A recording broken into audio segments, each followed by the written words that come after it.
and McLean. Get Coach's Corner. You're listening to the Rugby Coaches Corner podcast with your host, Andy Plymer. For someone to explain. Bringing you up-to-date coaching concepts from the world of rugby. Sharing ideas to make the game better. Okay, welcome to episode number 34 of the Rugby Coaches Corner podcast. I'm your host, Andy Plymer, and joining me today is Dr. Wade Gilbert. Dr. Gilbert holds degrees in physical education, human kinetics, and education, and has taught and studied coaching at the University of Ottawa in Canada, UCLA, and currently at Fresno State. He has more than 20 years of experience in conducting applied researches with coaches around the world, spanning all competitive levels from youth to the FIFA World Cup and the Olympic Games. He's widely published, including his recent book, Coaching Better Every Season, which can be found via Human Kinetics, and is frequently invited to speak at national and international events. Dr. Gilbert is editor-in-chief of the International Sport Coaching Journal and is a regular contributor to coaching seminars for Olympic and national team coaches in the United States and Canada. He's obviously extremely experienced when it comes to coaching, and it's great to have you on the show. So welcome, Dr. Gilbert. Thank you for having me on the show. I'm excited to be here and talk about coaching, one of my favorite topics. Yeah, no doubt. Looking at the resume there, that definitely jumps out. What got you into coaching in particular? What led you down that path to be an academic that focuses on coaching? Well, I was always involved in sport my whole life. Yep. Multi-sport athlete, and then coaching, and thought originally I would go through to be a physical education teacher. Yep. And because it was obvious I wasn't going to make a living as an athlete, so I figured the next best thing is to be able to hang out in the gym and keep playing and be around athletes and sport. And then I met a professor named Pierre Trudel at the University of Ottawa when I was an undergraduate student, and it was just good timing.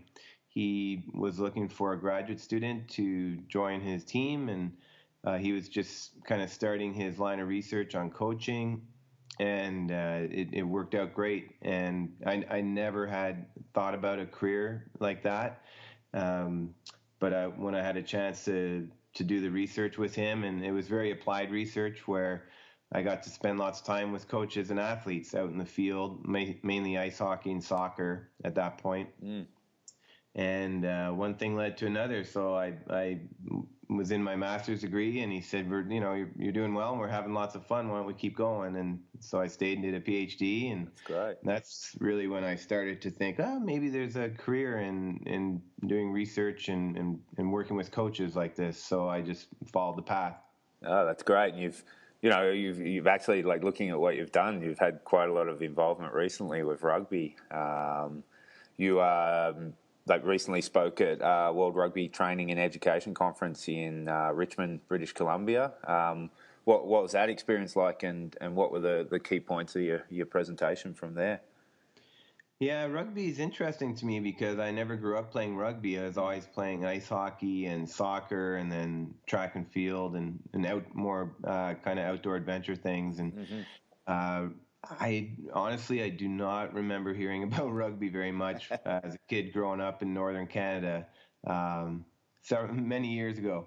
And but it's really interesting to me now how it's one of the fastest growing sports in the United States and all around the world. And it seems everywhere I turn, somebody's talking about rugby. And I have the two captains of our rugby team in my coaching class right now, so they're always talking about rugby. And one of the people I work with at the U.S. Olympic Committee Coach Education Group is a lifelong rugby coach and rugby player, and so and then I watched some of the rugby sevens on this summer at the Olympics with my kids. They're young kids, 9 and 12, and they just loved it. I can see why people are really drawn to the game more and more. I mean, it's always been a great game, but I think it's just a good time for the game right now.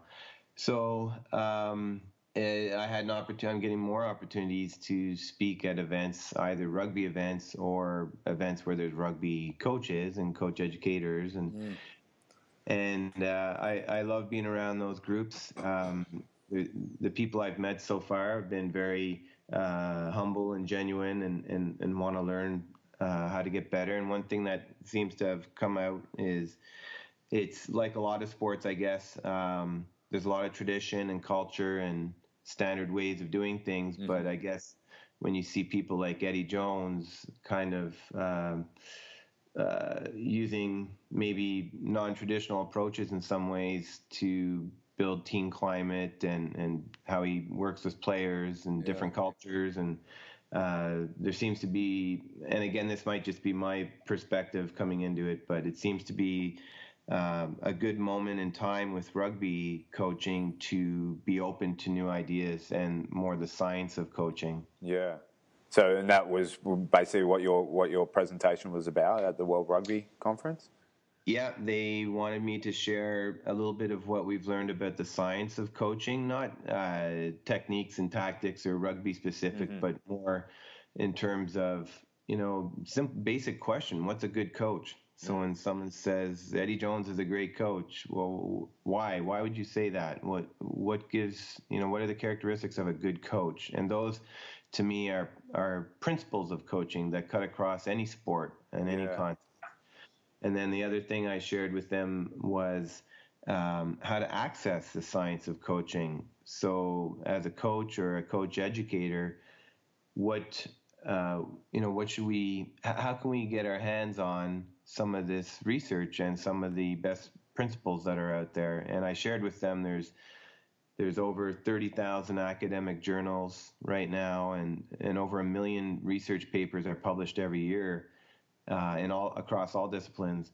So it's really intimidating, and to try and jump into that world and sift through all that information to find things that are relevant for yourself as a coach. So I shared with them some of the areas I would encourage people to look at when they want to get specific into coaching. Yeah, okay. And we'll probably touch on that in later questions as well with your role with the International Sport Coaching Journal. Yeah. So before that, you were fortunate enough to spend some time in New Zealand in 2015, and you got to rub shoulders with the coaching staff of the All Blacks. What were some of the key areas you feel kind of set them apart from or made them elite coaches? Yeah, that was really interesting to me. I'm actually going back this coming summer. They asked me to come and do a series of workshops on quality coaching around the country with their high performance coaches. That's so it's not rugby specific, but I would imagine there'll be rugby coaches in the room. And what I guess the one thing that really struck me is I see around the world people talk about the All Blacks and how they build that All Blacks team culture, and for me it really became obvious spending time there and talking to the coaches and listening to the coaches that it's not a strategy that you can apply, like pull out of their context and then go and put it into your context, because it's the way they coach and the way they think, the mindset, I guess, and is very much a part of the New Zealand culture. It's who they are as people in New Zealand. It's not a team building activity, it's really who they are. And you might say the same thing about ice hockey in Canada, or cricket in India, or soccer in Brazil. It's the types of things that the coaches in those countries do in those sports are so intertwined with the cultural fabric of that country and that society that I think you wouldn't really be able to replicate the way they do things. Sure, you can learn from them and you can try and adapt them, but for example, the book Legacy just came out not too long before I went down to New Zealand, and I asked Coach Hansen about the book, and he told me a funny story. He said, "You know what? We had no idea that guy was going to write a book. He never told us he was going to write a book about this. Yeah. He just wanted to observe, and we thought, maybe he'd write an article or something." now it's this, world best-selling book. And he said at first we were, angry about that, but then we moved on because part of our core values is constant evolution. So some of that is old news and we don't even do it anymore, and other parts are still part of who we are. And so that really struck me. And then also just the humility, no, at least in that context, again, I don't work with them in rugby context, but very humble, very genuine. It kind of remind me of a little bit the time I spent with Coach John Wooden at UCLA. And yeah, great. This is, again, anywhere I go around the world, people have a Wooden book on their shelf and talk Wooden. And when I met him, so some people consider him the greatest coach ever, and when I met him, honestly, he had no reason to talk to me. I'm just another guy, one of 10,000 who he meets every year, and he treated me like he wanted to know about me and learn about me, and he was very humble and genuine, and I got the same sense with the New Zealand culture and how that impacts the type of players they develop and the way they coach. Yeah, I think there's a great message there in that last piece too. I get it from running this podcast. Like, I've had people on this podcast that I thought I'd never get to speak to, and all it took was bumping into them at a conference or an email, and 9 times out of 10 people say yes. So if you want to develop as a coach and you want to get better and you think there's a potential kind of by tapping someone like that on the shoulder, go for it. Get out there and put yourself out there. Yeah, that's what you nailed a good point there. The best coaches are constantly wanting to learn and to get better, and they want to share because they understand when they connect with other people, it's another opportunity to learn and to get better. Excellent. All right. Well, just changing tact a little bit. You've written a number of articles on the website Human Kinetics Coach Education Center, and I'll put this up on in the show notes because there's some great stuff in here, and I'd recommend all coaches have a read of some of these articles. The first one I want to touch on is one you wrote about coaching in big games. I think all coaches have that experience, like at the end of the year or a very key game or a playoff or something like that.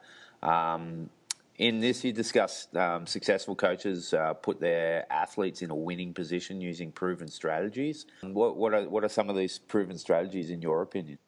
Yeah, this one was interesting to me because I see it a lot when I work with younger coaches. They feel that they need to, when they get into what you might consider a big match, let's say a big rivalry match or a test match, a championship match, that you somehow need to do something different. And the athletes need more of something or a different message. And the more time I spend around world championship coaches and people who are really successful, it's just the opposite. It's really focusing on daily routines. Just do simple things really well. That's what it really comes down to. Yeah. Just do simple things really well. And people get into trouble when they think all of a sudden, okay, this is a big game, so now we're going to play big, or we're going to do something different, or they need a big message. No, they don't. It's just do your job. Do it again, okay? Yeah. And what I also see is that as the better coaches can read their players, and they give them what they need in those moments. So they'll know if their athletes are overly anxious or too relaxed, not giving it enough focus maybe. And so they'll match the message to the moment. And that's in every match, in every game, not just in the big ones. And 2 examples come to mind that kind of stimulated me to write this. One is with the ice hockey coach in Canada, Mike Babcock, who's won championships at Red every Wings, right? Yeah, well, Toronto Maple Leafs at the moment. Oh, yeah. But, he was talking about at one of the Olympic Games when they ended up winning a gold medal, he in advance thought, well, I need to prepare some big inspirational message before the game. And he realized as he spent time with the players that they didn't need that. They were ready. And so he scrapped it. And then also a coach in volleyball, Karch Karai, who is a U.S. women's volleyball coach. He's considered the best volleyball player of all time himself. Right. And they had never won a world championship, and they did finally. And this was a couple of years ago. And then like a week after they won, I happened to be in the same room with him, and it came up in conversation. How did you break through and lead the team to that first championship? And what was the message you gave them before that moment? And he said, the same as every game. He said, in our mind, we had already played 100 world championship finals. And somebody said, what do you mean? And he said, every game we play, we treat like a world championship. It's not like somehow you get up and rise to some special occasion. Every game should be a world championship in your mind for you, the way you approach it, the way you prepare, the way you compete. So why do I need some big special message and expect them to do something special in a big game? Yeah, it's so simple too. Just looking at it like that, and don't make the moment bigger than it really is. Yes, and the moment will be big enough on its own, right? So if anything, you might need to do something to help them, cope with that additional pressure, and maybe do something to help them bring them back to their normal way of operating. So again, that's why it's really important to have routines and just follow your routine. Yeah. But again, also read your players and intervene when you feel they need it. Oh, that's great. That's some great advice for coaches there for sure. Yeah, another article you wrote talks about becoming a more resilient coach. I think all coaches have experienced those times where it's tough going for several weeks or several years even. And in this article, you discuss modelling resilience as a coach so that your athletes can benefit from that.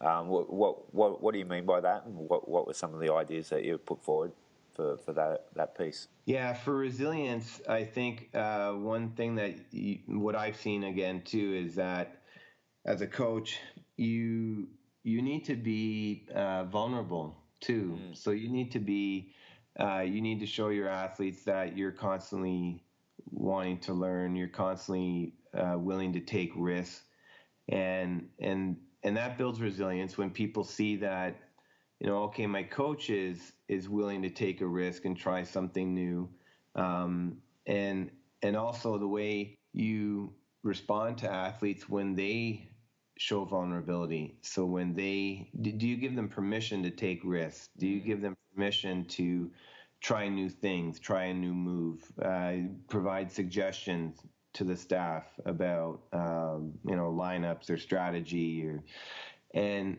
that, in a sense, as an athlete, think about it this way: if I know I kind of have permission within boundaries, let's say, to maybe make a decision on the field to try something different. And I know I'm not going to get yelled at or disciplined because I did it a different way. That gives you a sense of confidence, and that it builds trust between coach and athlete as well. Yeah, that's important. I think you see sport in general moving towards that player empowerment model, that athlete-centered model, and that would fit nicely in that model. Yeah, and you have to, when you think about resilience, it's just the ability to come back, the ability to come back after failure, really, that in a simple way. And you're going to fail a lot in sport. Yeah. When you try and do hard things, you're going to fail a lot. And when you fail, there's two potential responses by the coach. One is you get angry at them and blame them and think, oh, why can't they get it? Or we worked on that and they still can't figure it out. Or I told you to do it this way and you didn't, which erodes resilience and trust. Or you recognize their willingness to take chances, which is really important to perform. So it's a fine line, and there's a balance there. I always like the idea of freedom within structure. So, you think of like a picture frame. You build the frame as a coach, so you kind of set the boundaries. So you say, this is our system of play, or this is the way we're going to approach things here. But then you let them paint the picture. Yeah, so you built the picture frame, but you let them paint the picture. So the picture is still within this framework, within these boundaries. But, honestly, let them paint it. So you shape it and you guide it and you set the boundaries, but then let them have the freedom within those boundaries to really create that image. Yeah, that's a great analogy. And I suppose it's up to the coach how big you make that picture frame. If you make a tiny picture frame with barely any canvas, it's not really going to work the way it was intended to. Yeah, but if you want to continue with that analogy, I like that too. Is maybe again you build the frame and you put the canvas out there, and maybe there's parts of it that are kind of non-negotiable. So this part of the canvas, the way I painted it, that's the way we're going to keep it. But there's other parts where you can fill in. Yeah, I like that. That's great. All right. The last article I wanted to talk about that you wrote and on that website, and again I'll put it in the show notes, is titled "Coaching for Sustainable Excellence." And in that one, you mentioned coaches like John Wooden and others. You cross a range of sports, and you talk about coaches who have had success over multiple years with diverse playing groups. What were some of the key similarities the coaches themselves possessed and also the program that they possessed? Yeah, coaching for sustainable excellence. I think one of the examples that came to mind there's a coach here in the United States, a volleyball coach at the college level, a guy named Russ Rose, and he's won 7 championships. And I think of people like Coach Wooden, who've won 10, and now somebody like Gino Auriemma, who's a basketball coach here in the U.S. His teams have won 11 championships. Wow. And those are just some examples. But when I look at these coaches, number one, they have a very strong vision of who they are and what the end goal is, how they want to do things, and how they want to get there. So they're very strong in their belief in themselves, but they also surround themselves with other people who can help them get there. It's funny now that we're talking about it more, and I'm thinking of all these examples. They're also, you don't want to give the image that these people who have had this success have more control over it than they really do. Yeah. There's a lot of factors that go into this, and a lot, injury and luck and timing, and but they're strong in their convictions. They have strong self-belief. They are resilient because they do fail a lot leading up to that, and they do continue to grow. They continue to evolve, so they don't hang on to one way or one approach longer than they need. And I think the other thing that I really see there is they are very kind of task oriented. So they set a lot of goals and they focus on working towards those goals. I think it seems we're always looking for some kind of like a silver bullet. Eh? Yeah, like, wow, they must be doing something different. They're not. They just they do it. That's the key, right? Bill Belichick here in the United States, pro football coach, one of the best coaches we've seen here in decades. He has a simple statement that guides his work and his team, and it's 3 words: do your job. And it just seems overly simple, but that's the beauty of it. Outline what needs to be done, understand everybody's role, and do your work, do your job. If everybody's doing their job across not just a team, right, but across an organization, so that's administration and coaches and athletes and support staff and trainers, and if everybody's doing their job, if there's a clear understanding of what that job is, and everyone's doing their job, success will come. It will come. No, it's great. No, again, overly simple and some great messages there for coaches. All right. But the other thing, sorry, too, just want to add one more thing there with coaching for sustainable excellence. Coaches are by nature very competitive people and very driven. Yeah. And it's really easy to lose sight of taking care of yourself, right? Yeah. So that's something that I've seen really hurt coaches, where they invest so much in their programs and their athletes and their teams, and they forget to take care of themselves. So you do have to be a little bit selfish as a coach to make sure that you're meeting your needs and you're healthy and you're active, because if you can't, if you're sick, you can't help anybody, right? So we usually push and push and push and push, and especially in our culture here, it's kind of a badge of honor to boast about how many hours we put in. Urban Meyer, football coach here, talks about working 100 hours a week. And do the math, 100 hours a week. I mean, when do you spend any time with friends or family? When do you eat? When do you sleep? I mean, it's just you have to be careful. You really have to set aside time in your schedule to make sure you're healthy. And that's why I see with the better coaches, whether that's riding the bike in the training room with the athletes for a little bit in the morning, or going for, a lot of coaches I know like to go for walks. So walking with a partner or spouse or with their dog, those are important moments each day where you can kind of recharge your batteries. Yeah, you can't be on all the time. And I've heard other people talk about.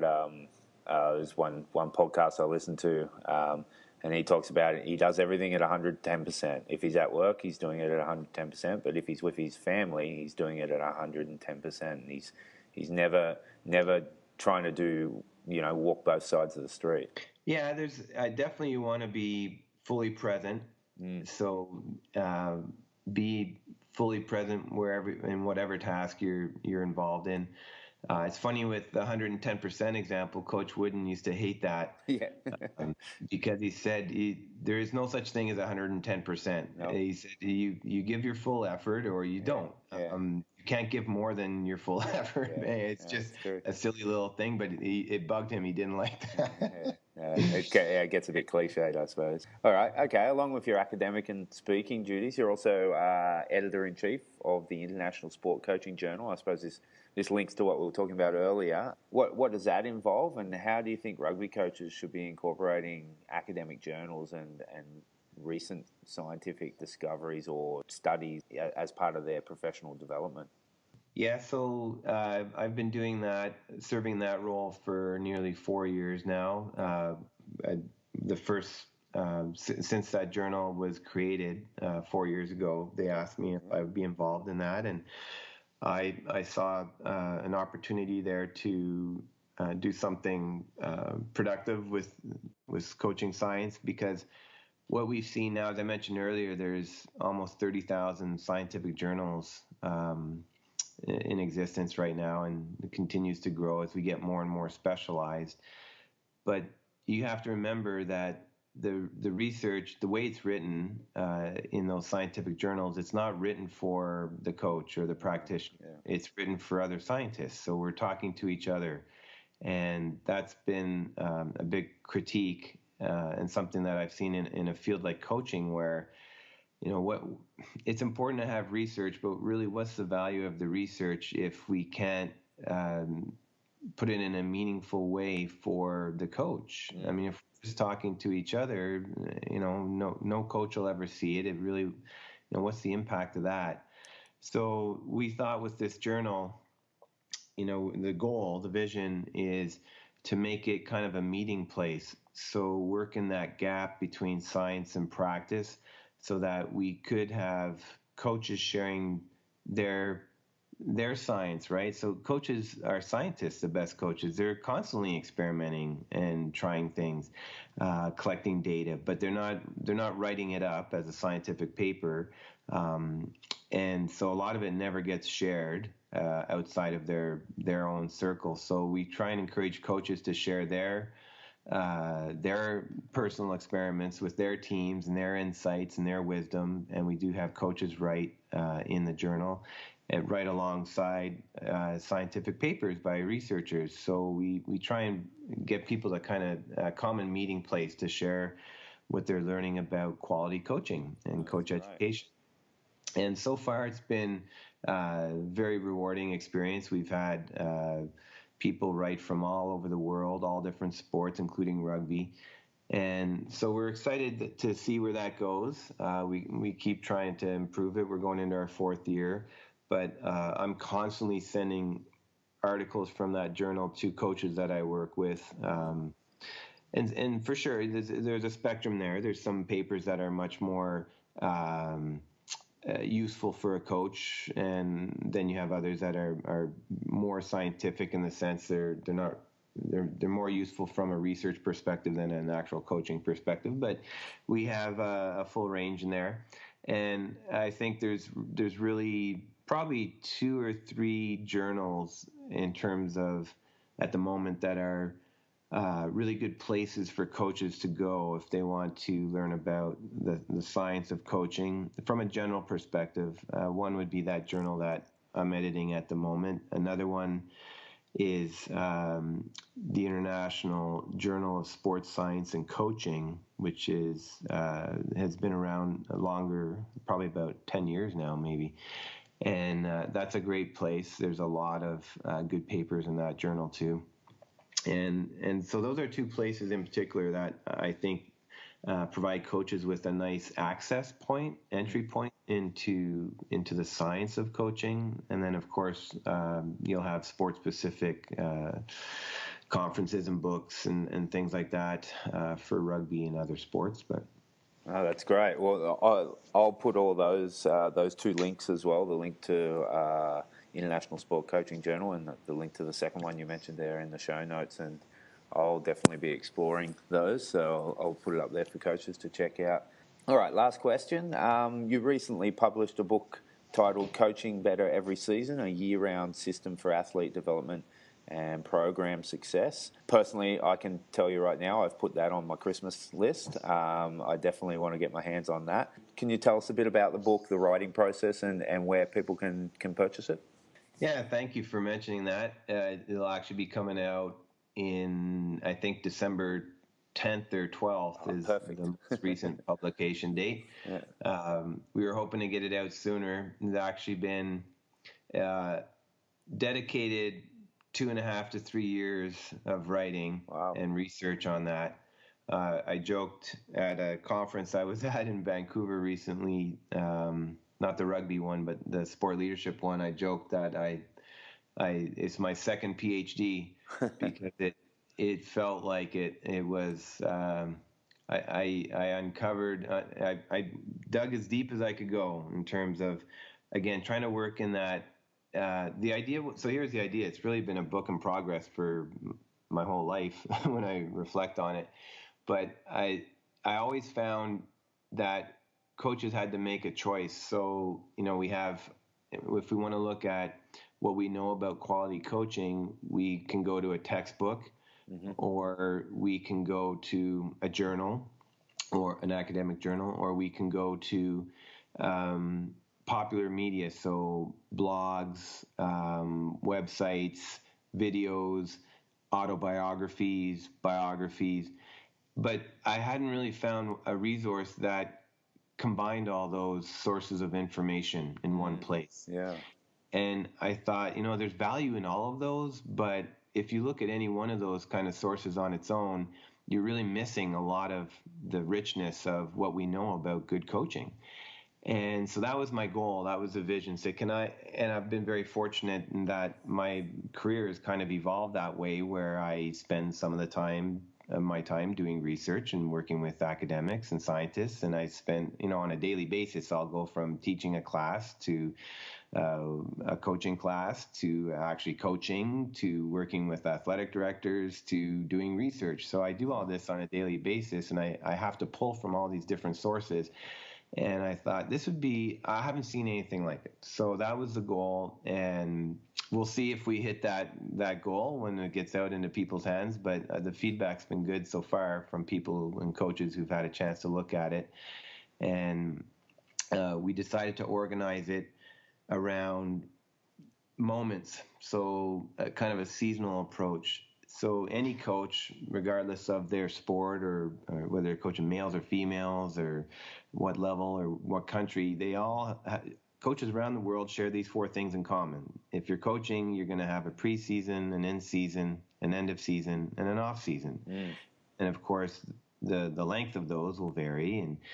But that's core to coaching. And so we thought, could we organize the information around those 4 moments and help coaches better navigate those moments? So, what's the best of what we know in terms of what coaches do in the preseason? So developing that team culture, team trust, setting the vision, things like that. And then when you're in season, for example, the main things you're going to be doing is coaching, your training sessions and competitions. So what do we know about how great coaches navigate those moments? And so that was the idea. Great. It's exciting. I'm looking forward to getting my hands on it, and I'll put that in the show notes and also up on our website as well. I've got a section for resources for coaches. So, yeah, I look forward to it.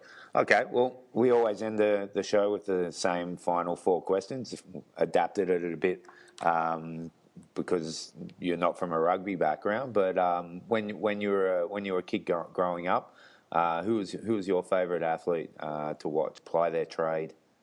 Yeah, so I would think it would be normal for kids to gravitate towards athletes who play the sport they did when they were young.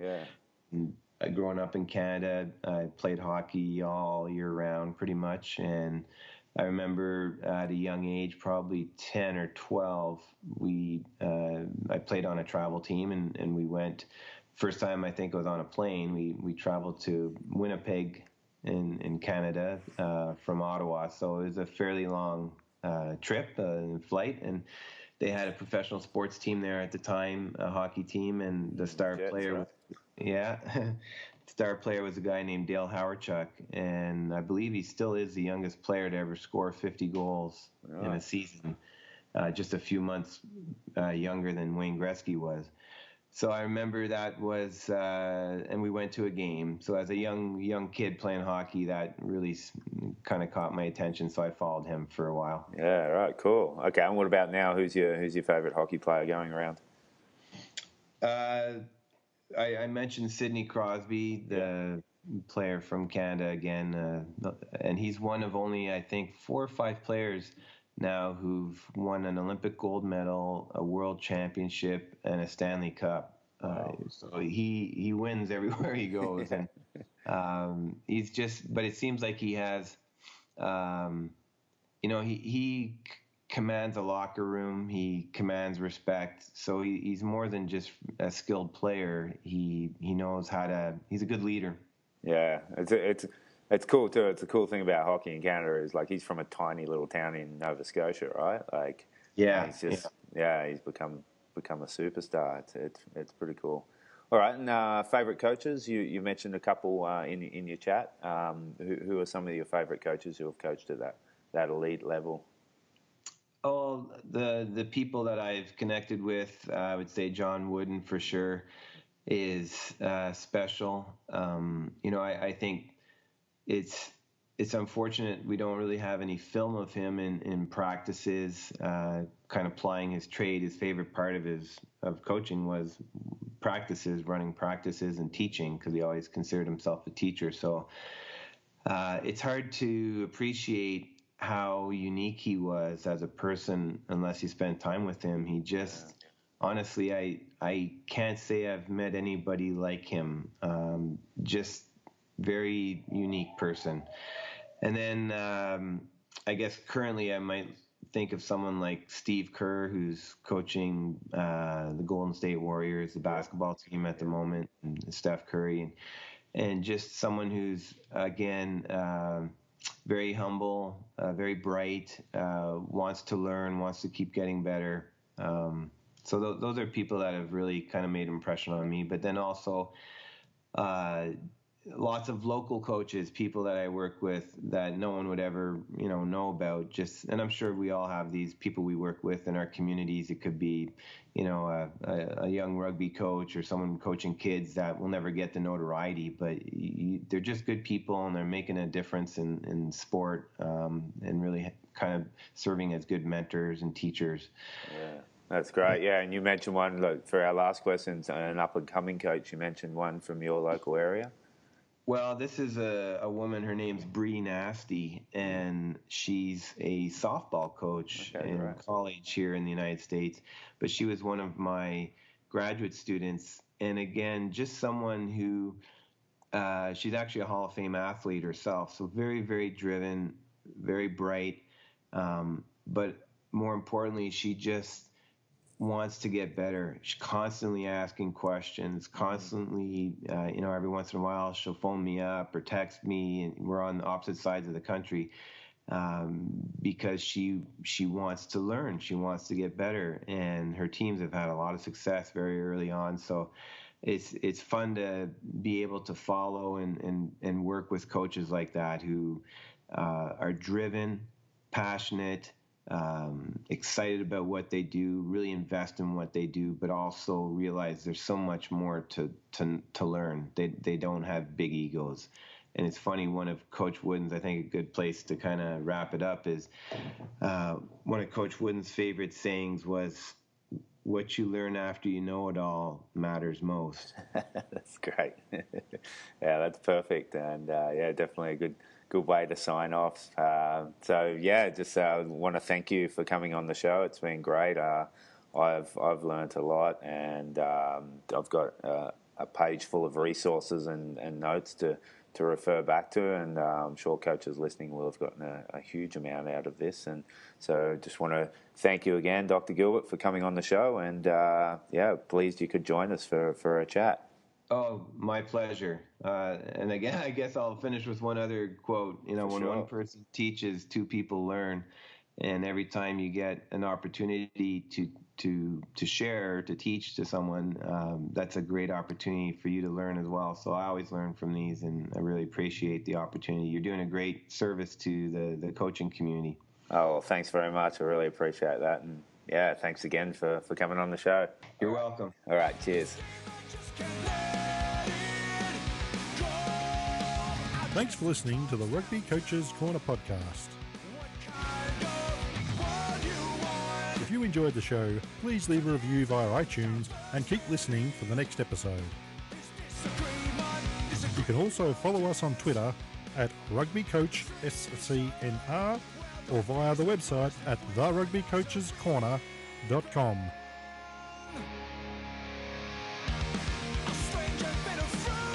Until next time, keep sharing ideas to make the game better.